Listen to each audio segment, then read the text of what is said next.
Hello दोस्तों, नमस्ते, प्रणाम। कैसे हैं आप लोग? उम्मीद है ठीक होंगे। दोस्तों, स्वागत है आपका हमारे अमर 512 यूट्यूब चैनल में, और अमर सिंह फेसबुक पेज पे भी आप अगर ये वीडियो देख रहे हैं तो बहुत बहुत स्वागत है आपका।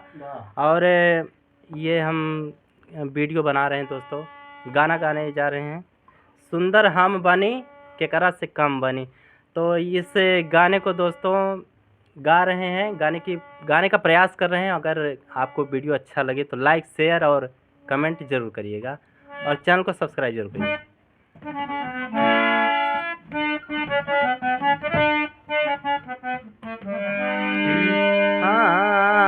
सुंदर हम बनी के करल काम बनी, पूरा पटीदारी में नंबर 1 बनी।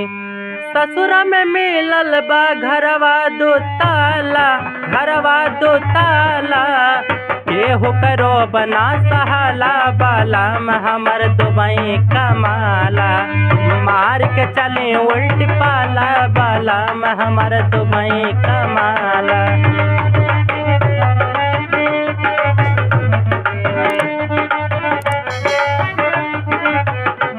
क्या बात है?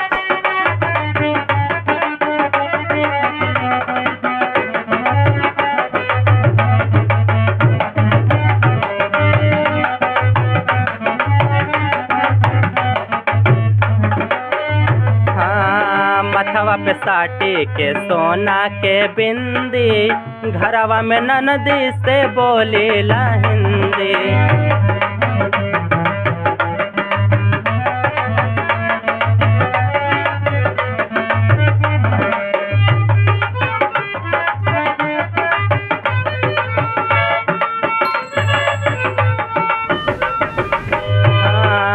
मथवा पे साटी के सोना के बिंदी, घरवा में ननदी से बोलेला हिंदी।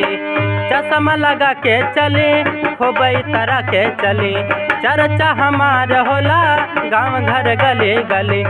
बोल में डरेला टोला मोहल्ला, टोला मोहल्ला।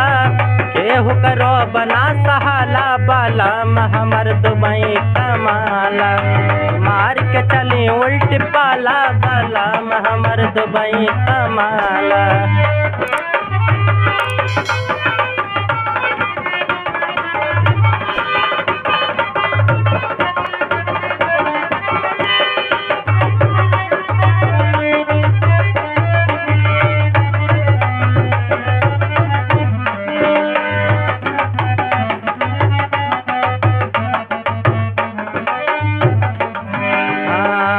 लकमी के हम तो लगाइला लिपस्टिक, जाई देवरवा संगे घूमे पूरा डिस्ट्रिक्ट।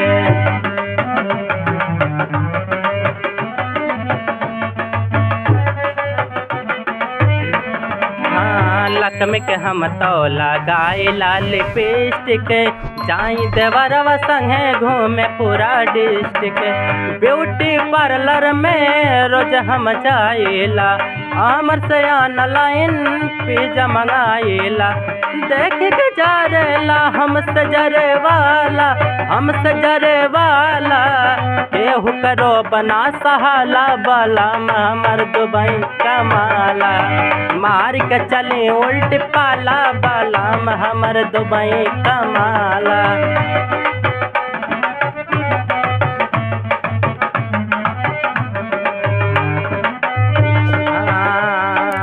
मार के चले उल्ट पाला, बाला में हमर दुबई कमाला। मार के चले उल्ट पाला, बाला में हमर दुबई कमाला। मार के चले उल्ट पाला, बाला में हमर दुबई कमाला।